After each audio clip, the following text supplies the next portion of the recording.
All right, well, good evening and thank you everybody for joining us. My name is Michelle Scott. I'm the manager of the Capital Investment Plan as the Massachusetts Department of Transportation. And tonight we'll be discussing our draft capital investment plan for MassDOT for fiscal years 24 through 28 with some highlights specific to the Cape and Islands region.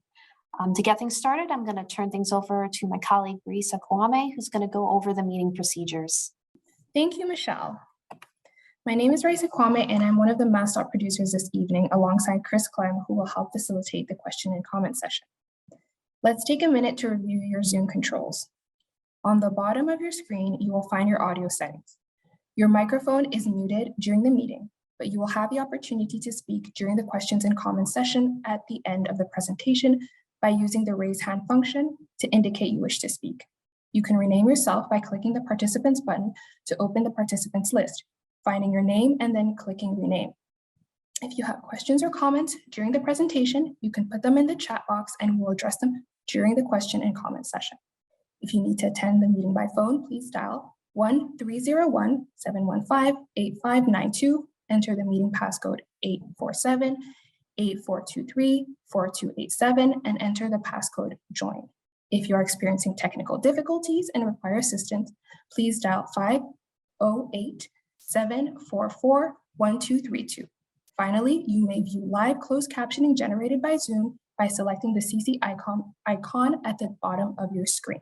The notification of recording. This virtual public meeting will be recorded. The Massachusetts Department of Transportation may choose to retain and distribute the video, still images, audio, and/or chat transcript. By continuing attendance with this virtual public meeting, you are consenting to participate in a recorded event. If you're not comfortable being recorded, please turn off your camera, keep your microphone muted, and refrain from chatting in the transcript box. If you prefer to excuse yourself from the meeting, you can find the materials at this website, mass.gov/CIP. Other important notes. Please note that you are automatically muted upon entering this meeting. The meeting will be open to questions and answers and comments at the end of the formal presentation. If you have trouble with the meeting technology during the presentation, please request support using the Zoom chat function or call 508-744-1232. Now back to you, Michelle. Thank you. Thanks, Marisa. And so I want to move ahead to a quick overview of what we'll be covering tonight. Tonight's meeting is going to start with a welcome from two of the organizations that oversee the spending of federal dollars for transportation in the Cape and Islands region. They include the Cape Cod Metropolitan Planning Organization, which is staffed by the Cape Cod Commission, and staff from the Martha's Vineyard Commission will be speaking as well. Following that, I'm going to give a quick overview of what the CIP is and what its functions are, and talk about the approach and strategic goals we use to inform the development of this plan on an annual basis. I'm going to then talk about the CIP and its relationship to another important planning document we produce in collaboration with the metropolitan and transportation planning organizations that operate in Massachusetts. This is the STIP, and talk about the roles that different organizations have in putting that together to support investment in transportation in Massachusetts.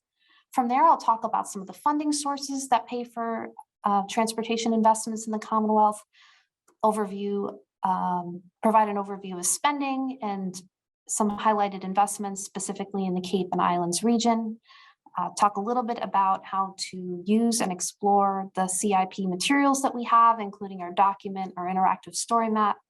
I'll also talk about the process that we're using for public engagement, and then we really want to hear from you all to get your feedback and ideas related to the capital investment plan. So at this point, I'm going to turn things over to Colleen Medeiros from the Cape Cod Commission to say a few words of welcome.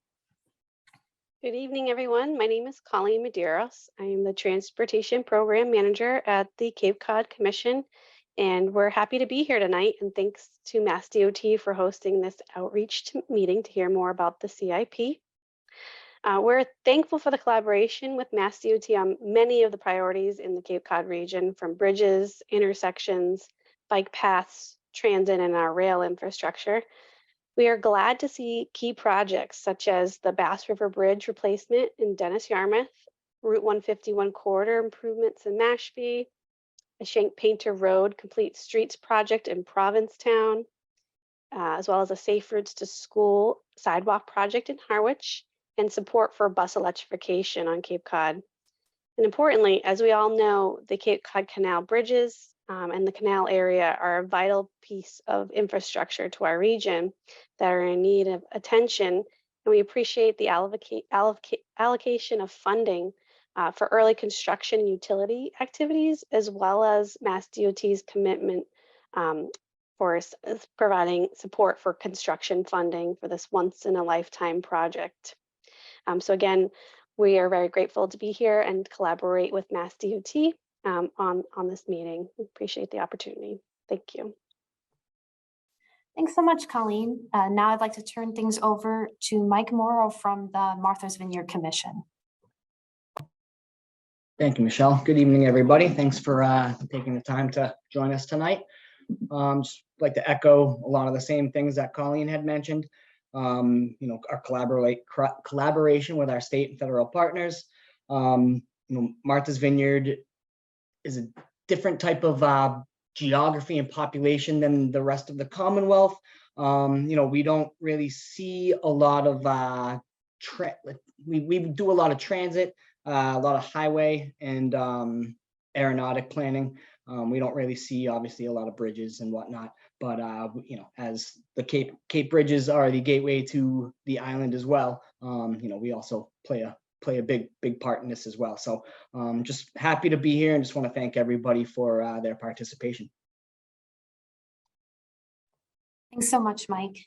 And now we can move ahead to overview of the CIP.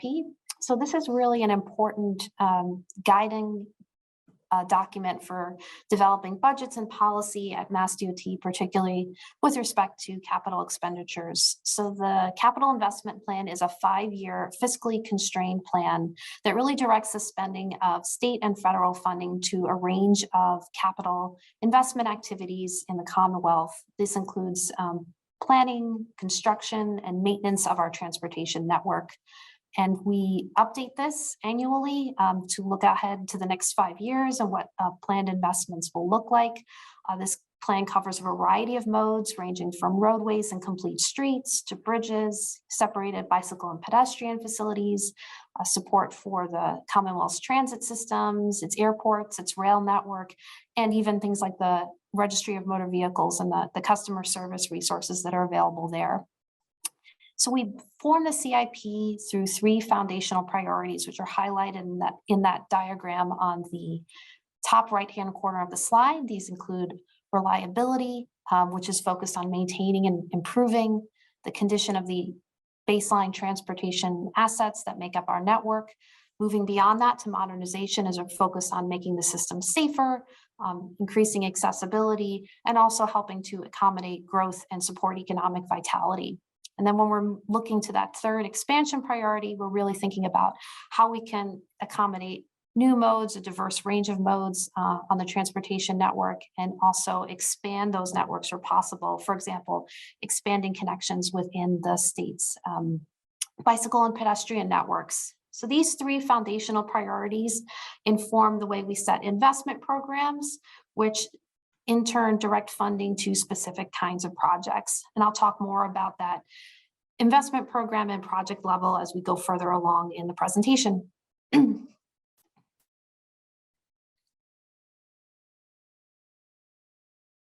So to complement this 3 priority framework, which we've been using for a number of years to develop the capital investment plan, we also look to a number of key strategic priorities, particularly to inform the 24 to 28 CIP. And these are highlighted here. The first of which is safety, which involves improving safety for all users, and also doing so by adopting a holistic, safe system approach to thinking about safety improvements. For climate stewardship, we're looking at ways to both decarbonize the transportation system and reduce the generation of greenhouse gases, and also to adapt our infrastructure so it's more resilient to challenges that will come with increases in climate change. On the equity side, that's goal number 3, we're looking at how we can invest in ways to expand access to mobility and opportunities for everyone. We also think about this when we're developing our engagement strategies for talking to people about the CIP and getting them involved. And finally, that fourth goal, responsible asset management, is involved with identifying and prioritizing those investments that will preserve the system, modernize it, increase its performance, and adapt to new challenges and opportunities. So as I referenced earlier, talking a little bit about the relationship between the capital investment plan and the state transportation improvement program. And to do this, I'm going to talk through that nested circle diagram on the right-hand part of the slide. So the state transportation improvement program is really focused on the spending of federal dollars specifically for the highway and transit networks. And this document is made up of the transportation improvement programs that are developed by the metropolitan planning organizations and the transportation planning organizations that operate in Massachusetts and oversee the spending of federal dollars in their respective regions. So the 13 tips come together to form this STIP. We're looking at an estimated $10.8 billion STIP that it will reflect those federal dollars plus the state match, looking into federal fiscal years 24 through 28. And that becomes a real important and key component of the CIP. Beyond that, the CIP also includes projects that will receive federal aid that might not appear in the STIP. These include federal grants for airports from the Federal Aviation Administration or Federal Railroad Administration grants for the freight rail network. And then going one level beyond that are additional transportation investments that might be paid for through other funding sources that are available to the Commonwealth, such as special obligation bonds or other resources. And so that kind of paints the full picture of the range of spending and project types that are covered in the CIP. So just to talk a little bit more about our partner organizations, the metropolitan planning organizations, which serve urban areas, and transportation planning organizations that serve rural areas. Overall, there are 13 of these organizations in Massachusetts. The map on the slide highlights the MPOs in blue and the TPOs in black. The boards of these organizations are made up typically of state and local officials, representatives of transit authorities, state agencies, municipalities in their particular areas, and they make decisions about policies and selection of projects within their respective regions. And the tips that they create are made up of projects that are selected at the MPO or TPO's discretion, projects that are selected by MassDOT, and some others that are selected by the regional transit authorities that are operating in their respective areas. So in recent months, the TPOs and MPOs in Massachusetts have produced their tips and released them for public review. I believe as of today, all of these organizations have finalized those tips, again, really enabling us to create the STIP, which is also itself out for public review and will be through June 9th. And again, forming that really cornerstone heart component of the CIP. So talking a little bit more about funding resources that are available for transportation investment, there are 4 categories highlighted on this slide. The first I've talked about a little bit already, that's federal funding. We get this in 2 different ways. The first and probably most predominant way is funds that come by formula from the different USDOT administrations. They include reimbursements for construction expenses from the Federal Highway Administration, transit funds from the Federal Transit Administration, and support from the Federal Aviation and Federal Railroad Administrations.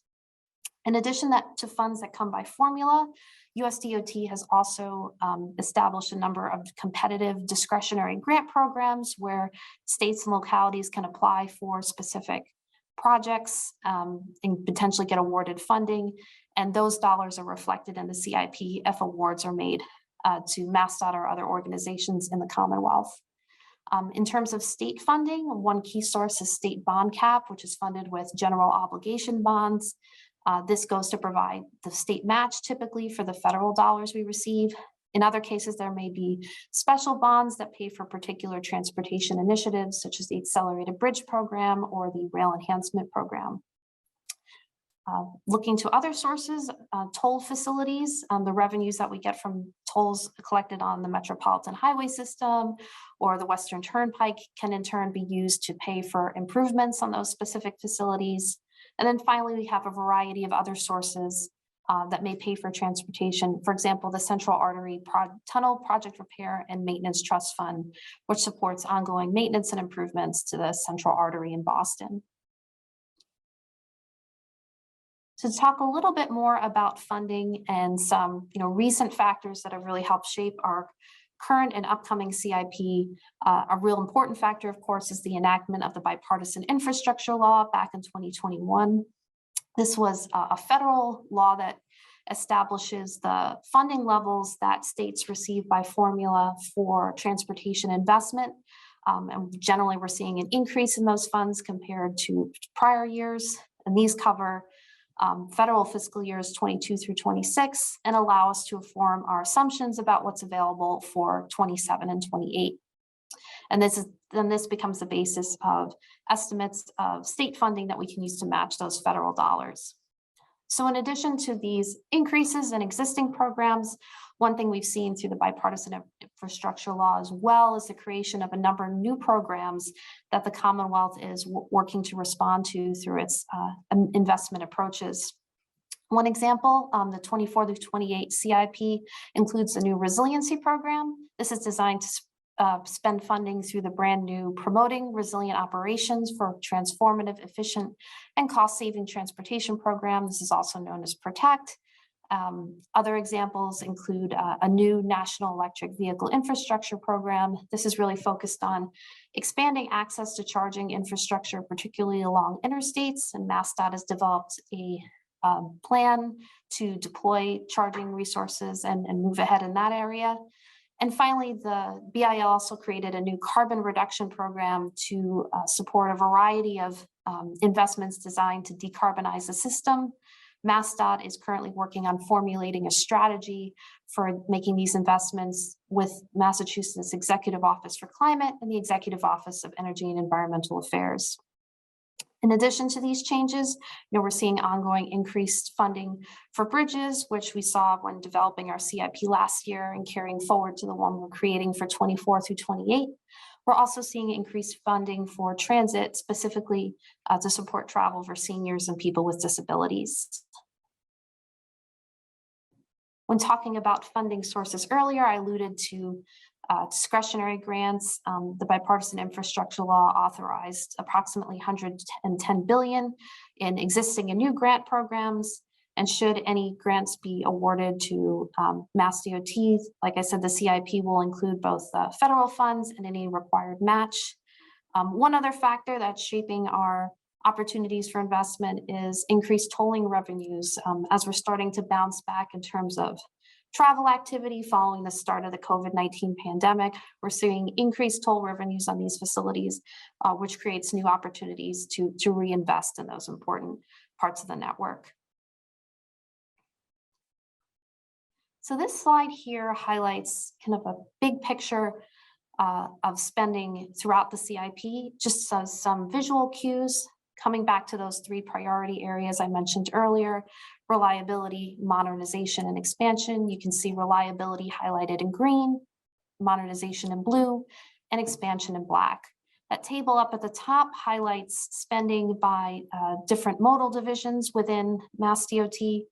One thing that I'll note is you will see the MBTA reflected here. This is specifically funding from the Commonwealth to support specific projects within the MBTA, for example, the South Coast Rail Project. This amounts to about $838 million in our overall CIP, but it is a small part of the MBTA's overall capital investment plan. They develop a separate plan specifically for the MBTA. I believe a draft for fiscal years 24 through 28 is available on the MBTA's website if you'd like to learn more about that and check that out. Looking down to that chart in the bottom right-hand corner, you can see kind of the overall tally for spending in the different priority areas. And for the CIP as a whole, we're looking at about $15.4 billion in spending for 24 through 28. This is an increase of a little over $500 million compared to the last CIP we produced for fiscal years 23 through 27. And finally, if you look over to the bottom left, you can see a diagram showing percentages of spending across the priority areas. And you'll notice that when you look at reliability and modernization combined, that's about 83% of overall spending in the CIP, again, to really upgrade asset conditions and make things safer and more accessible. So I wanted to talk a little bit about the investment programs, which I alluded to at the very beginning of the presentation. So again, these are designed to direct funding to help us achieve those three major priorities that I spoke of. What this slide does is for each of the MassDOT modal divisions, you can see some examples of investment programs that advance reliability, modernization, or expansion. So for example, for the highway division, to really get at that asset maintenance and condition improvement, we have the bridge and interstate pavement programs. We bundle resiliency into that as well. If you look to modernization, there's programs such as the Americans with Disabilities Act or ADA retrofits program, Complete Streets, which is designed to make roadways usable by a variety of different types of travel, Safe Routes to School, which is again improving connections to schools for people biking and walking. And then you can see some examples in the expansion category as well, such as expansions to the shared use paths and bicycle and pedestrian network, and extending the reach of that network to make these more attractive modes of travel. I do want to highlight a couple of different programs that are really geared towards municipalities. You'll notice down at the bottom of the slide, we refer to Chapter 90, which is the long-standing program that provides state aid to municipalities to support their local transportation projects. And this CIP and previous CIPs built in some additional municipally focused programs on top of that. One example is the Shared Streets and Spaces program. You may be familiar with that from during the COVID-19 pandemic. This is really geared towards expanding and repurposing sidewalks, curbs, streets, and parking areas to improve commerce, support public health, and provide safer spaces for people to bike and walk. There's the Complete Streets program, which I alluded to. The Municipal RTA and Electric Vehicle Fleets program is geared towards providing resources so that municipalities can expand EVs in their fleets and provide charging equipment. And again, this is really to help support that climate stewardship goal I referenced earlier.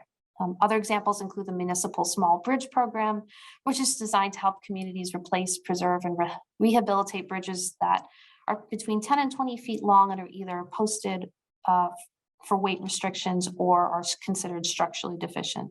So again, a variety of programs designed to support municipal priorities. So now I just want to quickly highlight some investments specifically in the Cape and Islands region that you can see in the CIP.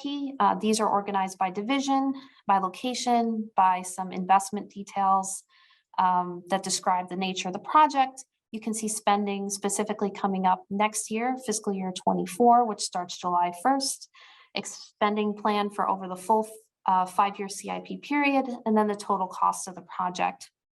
So examples here are runway improvements at Martha's Vineyard Airport, terminal building construction at the Provincetown Municipal Airport, rail improvements on the Cape Main and Falmouth secondary lines. You can see a variety of improvements planned for the different transit authorities that operate in the region, including the Cape Cod Regional Transit Authority, the Martha's Vineyard Transit Authority, and the Nantucket Regional Transit Authority.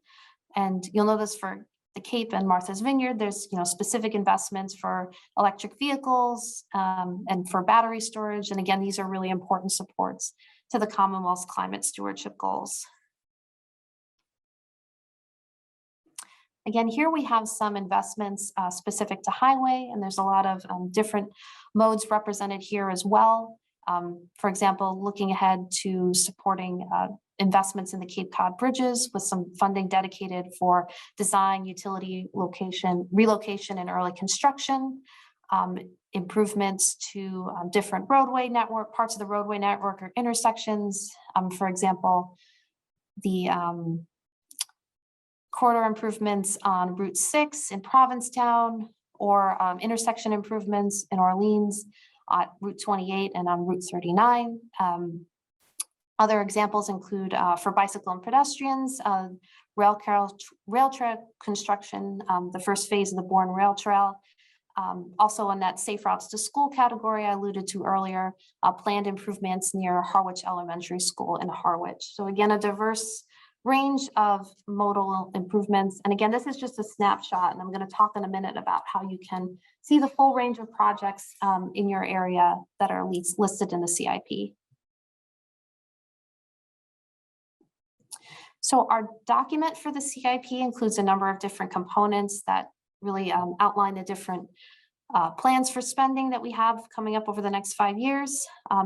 The first part is an overview, which includes a lot of the types of information that I've covered tonight, including discussions of spending, funding sources, some highlights for specific major investments, be they projects or programs, and information about our public engagement approach. Appendix A includes a long detailed list of the projects that appear in the CIP and includes the type of information I showed on those previous 2 project highlight slides. And finally, Appendix B includes some more details about those specific investment programs, including the planned 5-year spending that we have for each.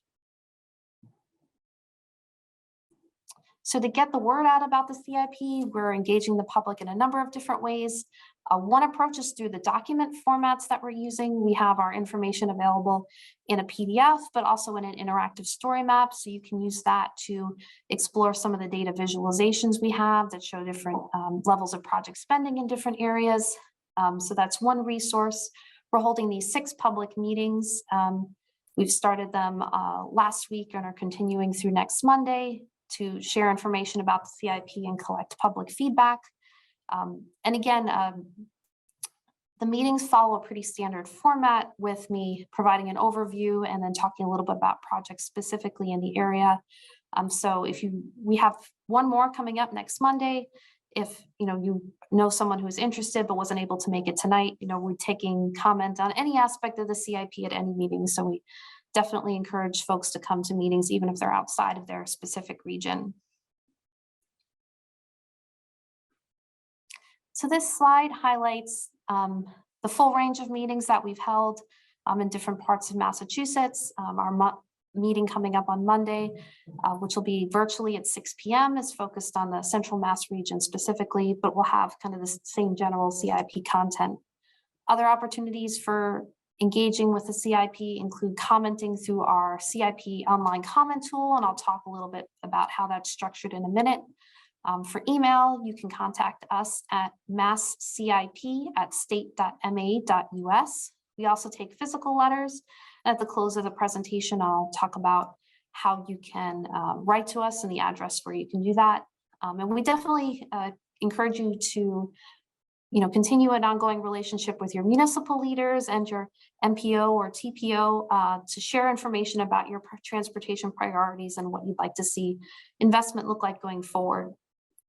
For this CIP specifically, our comment period opened May 18th and will be closing June 9th. So touching a little bit more about the comment tool, this is a web-based interactive tool where you can look up information about specific projects. You can do this in a couple of ways. You can filter by your MPO, your highway district, according to CIP program or modal division. You can also use the map to kind of search what's happening in your area and click on specific projects that way. You'll notice that this screen cap highlights a list of projects down the middle. For each of these, you can click a more info button that opens up a window that shares more about the project's description and spending. And there's also a space where you can provide written comments specifically on that project or even upvote the project to express your support. So again, this tool will be open through June 9th, and we really encourage folks to explore this and check out projects that are planned in the CIP for your area. So again, the comments and feedback that we receive on the CIP are very important to us, and I want to highlight the different ways that we use the feedback that we collect. First, talking specifically about feedback on projects. When we get comments on projects that are noted in the CIP, we share that information with MassDOT's project managers and different folks in the divisions, so they're aware of the project and the specific feedback that can support how that project is implemented. in terms of future projects that may not be in the CIP yet. We share that information with MassDOT stakeholders as well, so that they're aware of the types of projects that people are interested in as future investments are planned. Going up a level to programs and priorities, we appreciate expressions of support for CIP programs or feedback. This helps us drive the investments that we'll be making next year as we revisit the CIP's content on an annual basis. And finally, we appreciate general feedback about the CIP, including about how we communicate information or engage you all in the process. And what our goal is to make this a capital investment plan that's reflective of the priorities people have for transportation in the Commonwealth. So if there are ways that we can do that better, we like to hear that as well. So one more important engagement opportunity I want to highlight, because this will really influence CIPs that will be coming up in future years, is the development of Beyond Mobility, which is MassDOT's next statewide long-range transportation plan. And what this plan will do is outline the most pressing transportation priorities that Massachusetts will face between now and for 2050 in terms of adapting to new challenges and new opportunities. And this will become the basis of the direction we follow for future capital planning and investment, so we can make sure that we're creating a transportation system that's meeting performance, that's equitable, and that's meeting the needs of the public. So your input into making sure we can move in that right direction is really important. That plan's been in place in development for over a year. And we definitely encourage you to check out the website to learn more about that and get involved in upcoming engagement activities. So at this point, I'm going to turn things over to Raisa to lead us through the question and answer and feedback portion. Thanks so much for your attention. Thank you, Michelle. To ask a question verbally, please use the raise hand icon and we will give you access to your microphone. Please state your name and share only one question at a time so everyone has a chance to participate. You may also submit written questions or comments to me using the chat panel, and we will read them out loud. To ask a question on the phone, dial *9 and we will call out the last 4 digits of your phone number and then your audio. And before we open the hearing to the public, we would first like to ask if there are any public or elected officials present tonight who would like to speak or ask a question.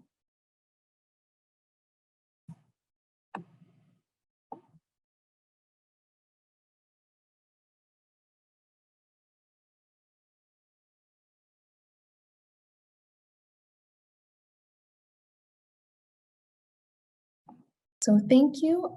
We will now open the hearing to the public, and we welcome any questions or comments at this time.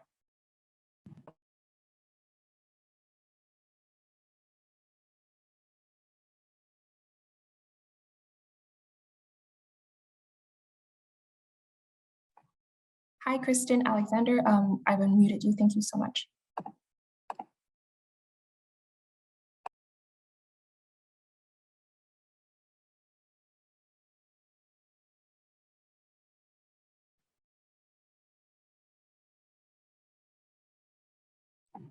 Sorry, I'm unmuting you again here. Okay, can you hear me now? Hello? Hello? Yes, No? we can hear you. Oh, Yes. okay, great. I'm wondering if I had submitted a petition for a walkway, a pedestrian walkway from Woods Hole to Falmouth along the Woods Hole State Road.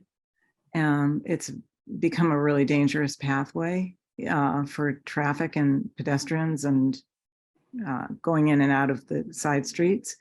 And I'm wondering if this, if there's any way that we can go forward with this with you. There's a lot of people who want it. Between Memorial Day and today, I got 60 signatures, of handwritten signatures, and people are asking if they can sign online, if they can come to my house and sign. They're desperate for this. They want to be able to get to the bike path. They want to be able to get to Falmouth. They want to be able to pull out of the side street safely.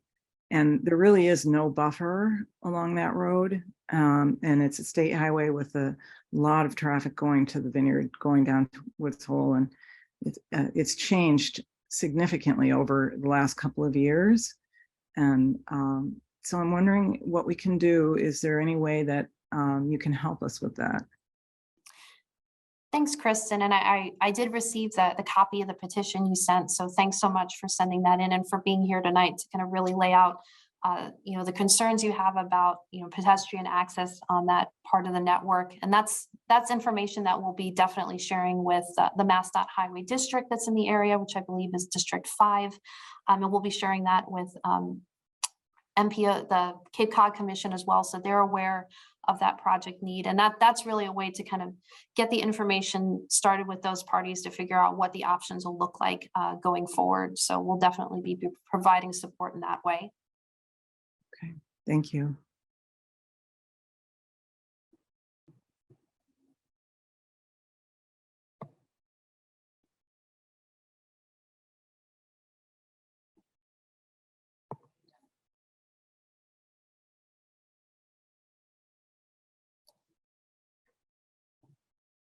All right, if other folks have comments or questions, definitely feel free to raise your hand. We can call on you.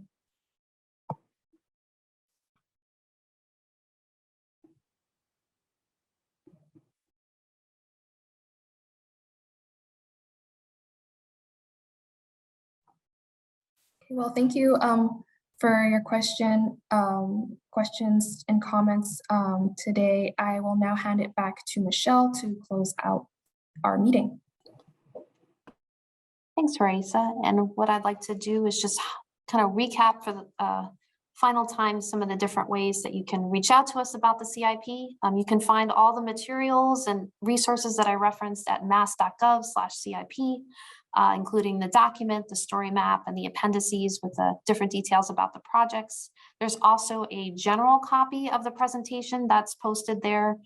It includes not only the Cape and region highlights, but highlights throughout Massachusetts.